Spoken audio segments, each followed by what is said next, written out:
Okay, let's be honest. How many of us thought we'd have our shit together by 30?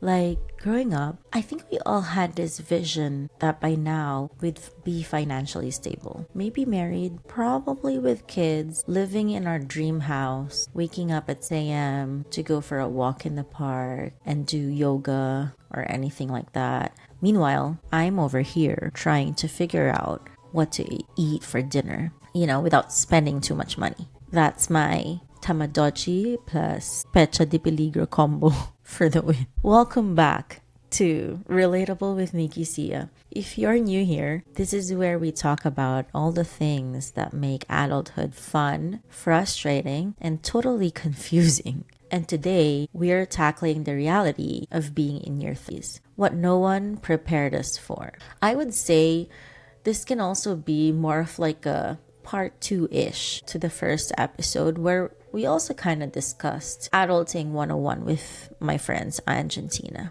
But today we're going to be flying solo.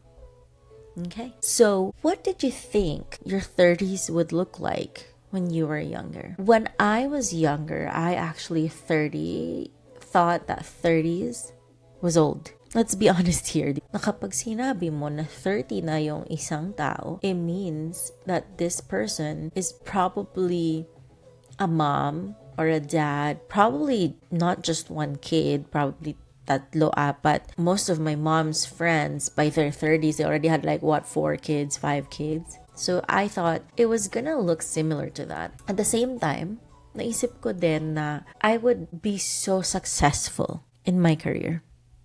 Like, kung ano man yung career na napili ko.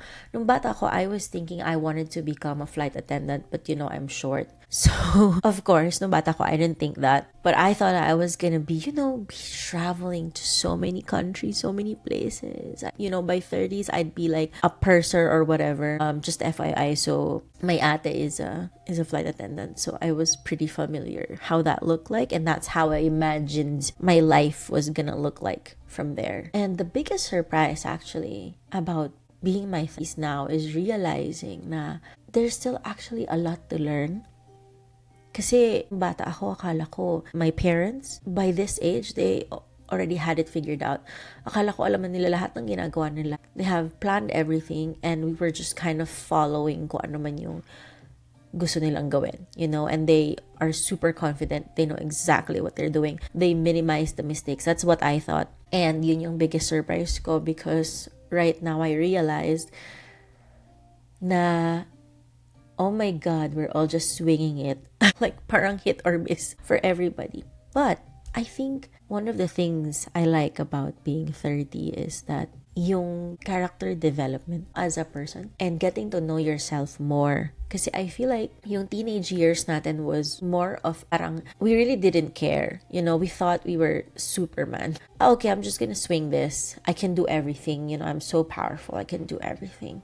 Tas yung 20s mo is more of a wake-up call. At the same time, you're trying to figure things out. Like parang, okay, ito ba yung career na gusto ko? Ito ba yung degree na gusto ko? Tapos, ma-realize mo na, ay, ang hirap pala mag-work. In your 30s, you're a little bit more chill. I would say. And a little bit more parang mas relaxed ka na in the sense na hindi ka na ganun ka power hungry. Well, we all thought we'd have life figured out by now, but the spoiler alert is we don't. It's okay to feel like you're still figuring things out, kasi when you get to your 30s, it's still the same. And for this episode, let's talk about some of the real struggles and wins, of course, wins of being in our 30s. I keep checking my bank account before deciding if I can even afford to buy milk tea ng reality ko ngayon. The next expectation is that I'd be in peak physical condition. In wow, sobrang fit.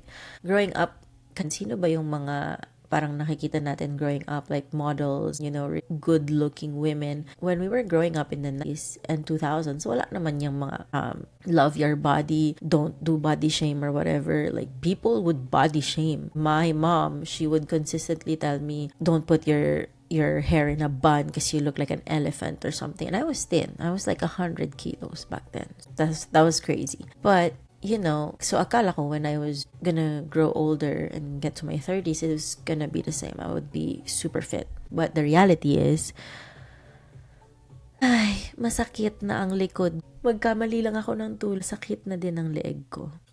And I realized that as we grow older, of course, obviously, our body also grows older. But sometimes, naiiwan kasi yung isip natin na, I have to take care of my body. So in my 30s, I realized that because, yung mga ibang nararamdaman, it started coming in. Like, kung meron man akong mamanahin sa parents ko, unfortunately, ang minana ko ay vertigo from my mom and gout from my dad. In my face. I can't even believe it myself. Like, I was in shock. I couldn't even believe it. Kasi I thought na yung mga ganitong sakit, it would go later in life.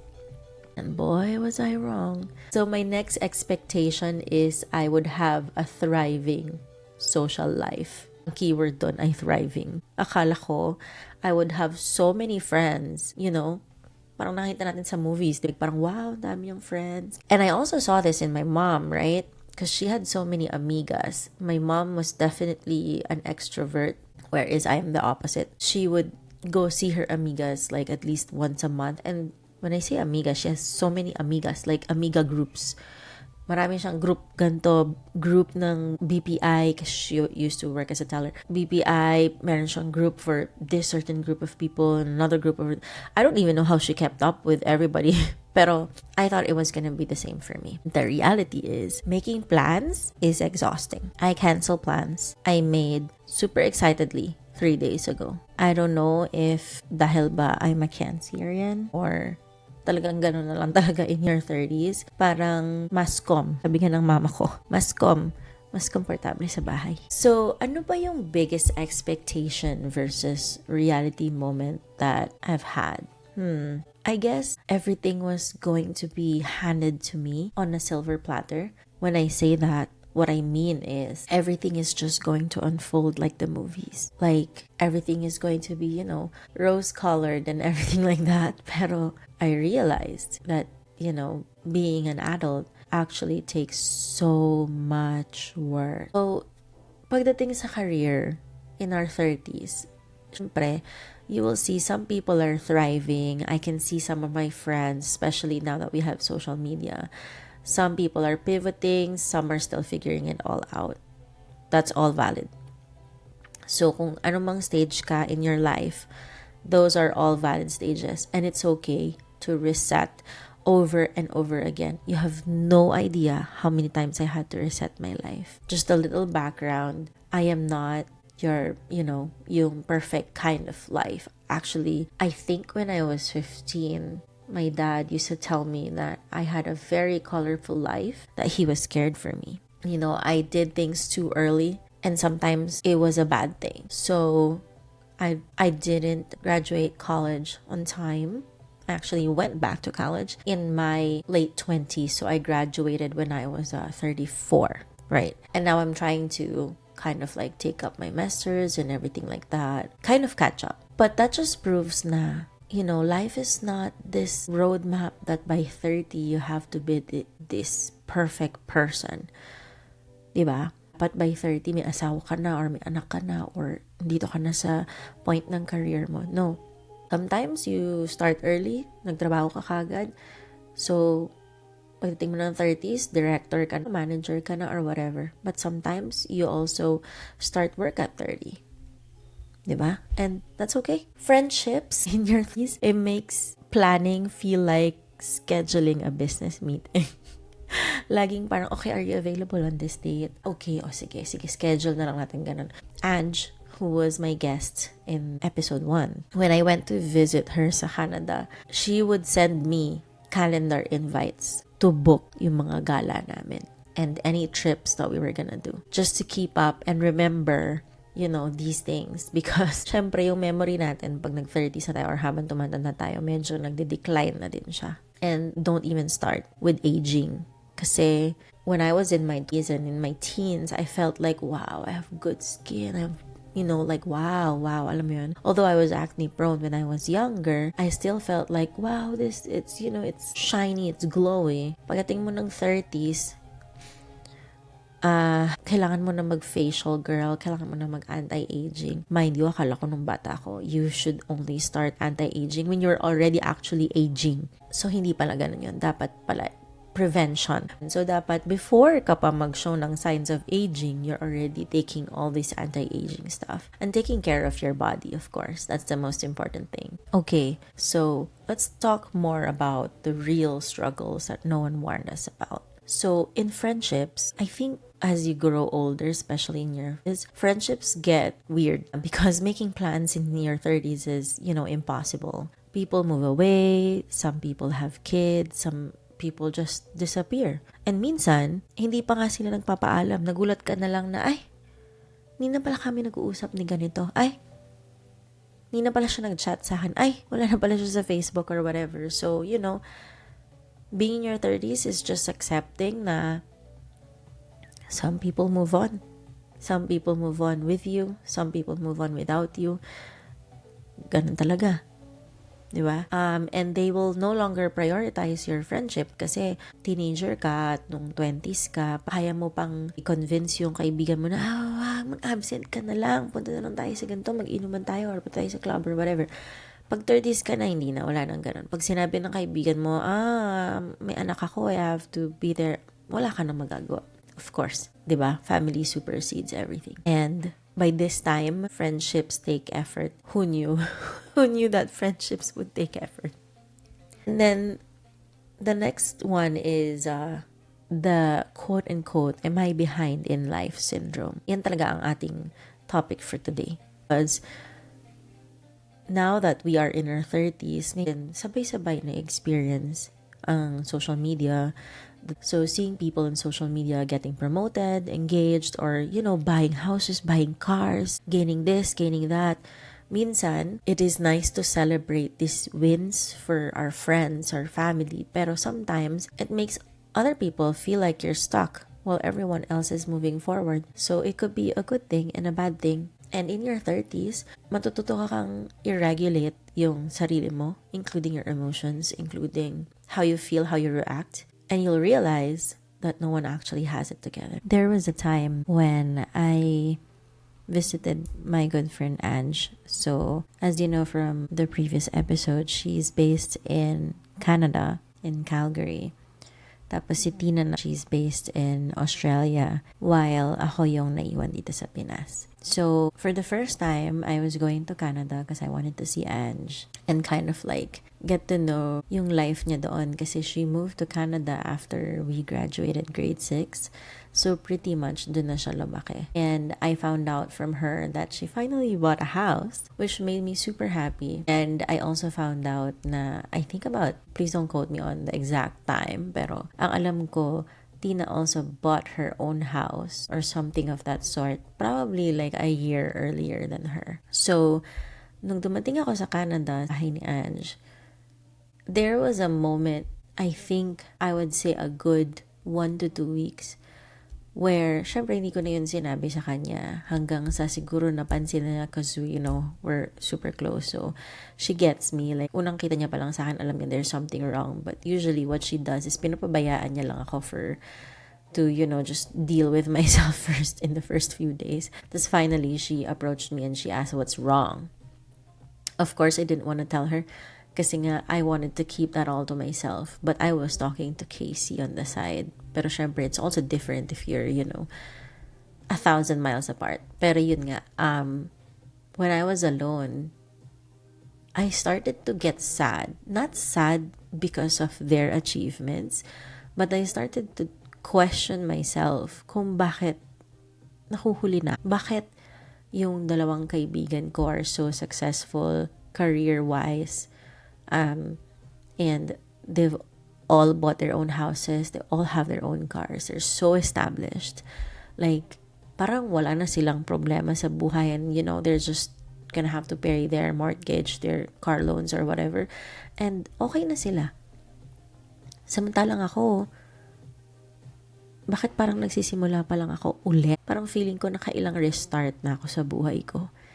Pero hindi ko pa din na-achieve yung gusto kong ma-achieve. I am not where I want to be at this age in my life.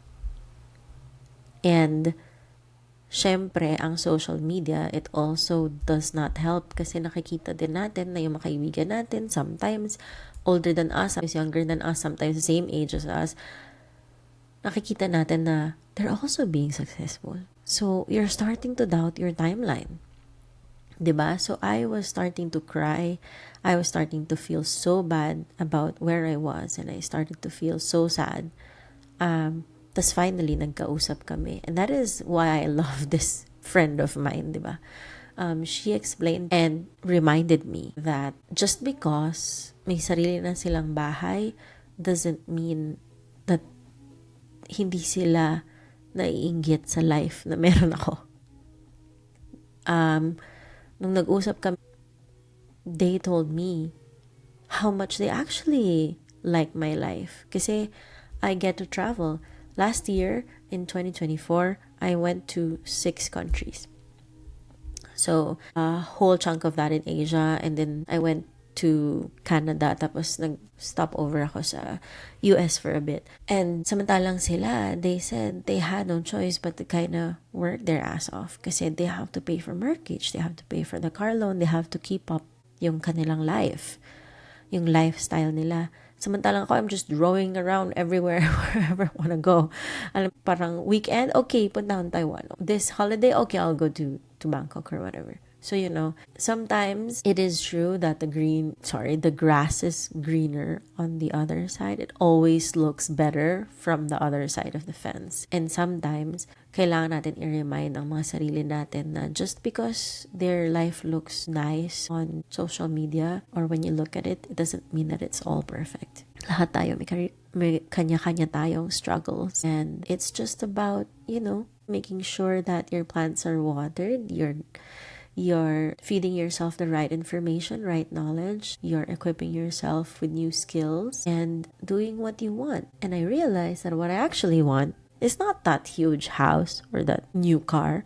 I actually want to travel. I actually want to go and discover new countries, discover new places, eat. Ako pala yung taong hindi napipirme sa isang lugar. And I remember Ange introduced me to 2 cool friends, Martha and Nitz. And something they said actually made me think about what I was thinking to myself. Sabi nila sa akin was, oh my God, can I have your life? I looked at your Instagram, you've been traveling, blah, blah, blah. And I was taken aback because I was like, you want my life? I want your life, Akala kasi na living abroad, buying our own house, doing this, doing that, seeing this from other people, diba? Other people's lives, it's all glamorous, but it actually isn't. Another thing that I wanted to mention is that yung career confusion na meron ka when you were younger in your 20s, it never ends. Some of us are thriving, some of us are changing careers, and some of us are just surviving. It's okay to not have a 5-year plan. That's okay. It's okay if you haven't figured everything out. I talk to a lot of friends. When I say that, I mean kapag nagkikita kami, which is like, I don't know how many times that is in a year. Pero pag nagkita kami, it's also a nice way to kind of like catch up with everybody else and a good reminder din na hindi ka nag-isa. Like your struggles sometimes are their struggles too, just in a different form. And everyone has their own problems. Everyone is dealing with their own shit. So, hindi ikaw lang ang problema sa ganung bagay. So, yung iniisip mo na ito ba yung tamang journey na i-take ko in this life, that's okay to think about it. Hindi lahat ng tao na pagka-graduate nila or bata pa lang sila, alam na nila na gusto nila maging doktor or gusto nila maging lawyer or they wanna be an architect, an engineer or whatever. Not everybody gets that kind of mindset or privilege. I don't know. Yeah. So, it's okay. And I'm pretty sure when we start figuring it out and we do the things that we want, There's gonna be a time na pagdudahan ulit natin yun. It's a cycle. But it's okay. That's life. Diba? Have you ever felt like you're behind in life? And how do you handle friendships that are changing? Yun yung mga lagi kong tinatanong sa aking mga friends. And sometimes I also ask them, what's one thing about adulthood that still confuses you? Sometimes we all still feel behind. And unfortunately, sometimes social media just makes it worse. But lagi lang nating isipin that careers aren't linear. It's okay to pivot. It's okay to restart. It's okay to try new things. Your 30s are not too late for anything. Okay, so now that we know what our 30s is all about, let's talk about the good stuff. How do you actually enjoy your 30s? Because, despite the struggles, there's something really freeing about this age. So one of the things that I really loved about being my 30s is that I started to reframe success. Iisipin mo talaga, success isn't just about money or status. Success can also be happiness, peace of mind, and even fulfillment. Dati, I was so eager to make things happen. Kailangan ma-achieve ko yung isang bagay ng ganitong age. Dapat ganitong time. Dapat ganito, ganyan. I was so eager and pressure, under a lot of pressure. Yun yung tamang word for it. Pero in my 30s, I realized na, no, I can take my time. I like being at peace with myself, with my surroundings, with my environment. And now I prioritize being at peace with myself. Alam mo yun? And that also kind of coincides with letting go of yung timeline. There is no right age for marriage, kids, success, or anything. Hindi naman race. Who are we even racing against? Yun, and of course, taking care of our body. Because now, in your 30s, especially as you approach yung mid to late 30s, you realize na we actually really need to take care of it now. Sleep is important. Hangovers last 3 business days. And yung pag-inom-inom, oh my goodness. Dati parang feeling ko, kaya kong uminom araw-araw, tas papasok pa ako the next day sa school or sa work. Kaya ko yan, kaya makipag-inuman sa inyo, ganyan, babaran. Pero ngayon, I can no longer do that. I can only do social drinking, and it has to be every other month. Hindi naman, pero alam mo yun, parang it's not something I can do all the time. And yung sinasabi nila nung bata tayo, kumain ka ng gulay, stuff yourself with vegetables and protein and whatever. I was like, yeah, right. I want to eat steak. I want to eat, all of the stuff that I want to eat. Taba ng adobo. Yeah. Ngayon, girl, hindi na yun pwede. You really have to think about what you put in your body now, because prevention is better than cure. You want to prevent getting sick, because getting sick at this age, it also gets harder. What's the one thing I stopped caring about in my 30s? I think it's caring about what other people say, and that's so freeing. Dati kasi medyo tayo sa validation, external validation. Another thing I like about my 30s is I stopped caring about a lot of things in this age. A good example of that is caring about what other people say. Syempre, nung bata ka, you would always give value to what people around you would say, your friends, family. But when you're in your 30s, you already know yourself enough to believe that you don't need external validation. What you know about yourself, what you think of yourself, and that's why it's very important to think highly of yourself, because if wala ka dun sa space na yon, it's going to be hard. You're going to still lean on external validation from other people. But for me, in my 30s, I stopped caring about that. It felt like hindi naman ako ganyan, so it doesn't matter. I'm gonna do my thing. They're still gonna say anything anyway, diba? And I guess you are not your past. If you were something else, somebody else in your past, it doesn't mean that you can't change. Siguro may iba ganun, pero a lot of people also change. Kasi marami na rin silang realization in life. They matured. When I was young, my brother and I, yung kapatid ko, he was, what do you call that? Parang talagang Like, ano talaga siya, basagulero. Na joke lang, that's not the right word. But I feel like he wasn't the ideal, guy growing up. Pero now that he's in he has kids, he's married, I actually really do admire the maturity na nagain niya and how he's able to handle everything. Like, I wouldn't even imagine back when I was young that he would be able to do this. So, like a lot of us are developing our characters, our personalities for the better. And hopefully for the better. The best part of my 30s is, yun nga, talagang just stop caring about what people think. It's prioritizing your peace. I always tell my friends and Casey, if it drains you, it's not worth it. Even if it's family members, even if it's your closest friends, if it does not bring you peace, if it does not help you grow, leave it, cut it, lose it. Kung hindi sila nakaka-contribute sa pagiging mas mabuti mong tao, then what are they there for? If they are being petty, if they're, focusing on things that are not important in life, leave it. Dapat you surround yourself with people that help you grow as a person. And I guess one of the things that I want to say before we kind of, wrap up this episode is that you are not behind your timeline. It's your own. My timeline is different from you. What has worked for me may not work for you, or vice versa. So it's fine. It's okay. Everything's going to be okay. During the teaser, I told everyone that I'm going to leave a little something after each episode. And I forgot it during the first episode. So now I'm going to do 2 to make up for that first one.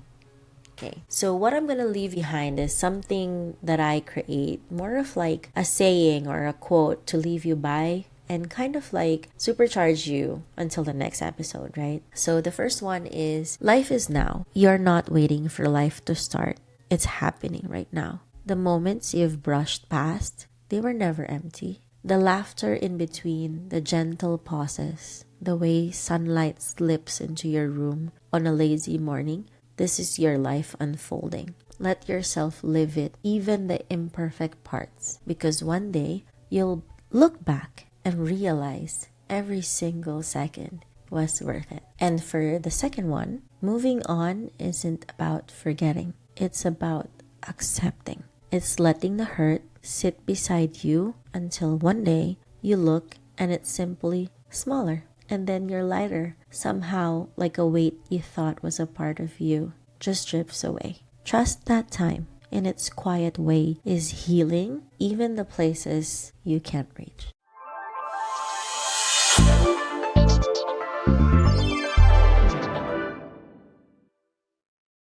At the end of the day, your days are a mix of thriving, surviving, and wondering why your back hurts. And that's okay. If this episode made you laugh, nod, or say, oh my god, same, send me a message. I'd love to hear about your biggest reality checks. And don't forget to share this with a friend who needs to hear this too. If you want to be a guest on this podcast, please send me an email at hello@nikkicia. Follow and subscribe to the podcast. Share your thoughts on Instagram, TikTok, or wherever you hang out. Leave a review if you love this episode. All right. Thanks for hanging out with me. And remember, you're doing fine. Your timeline is valid.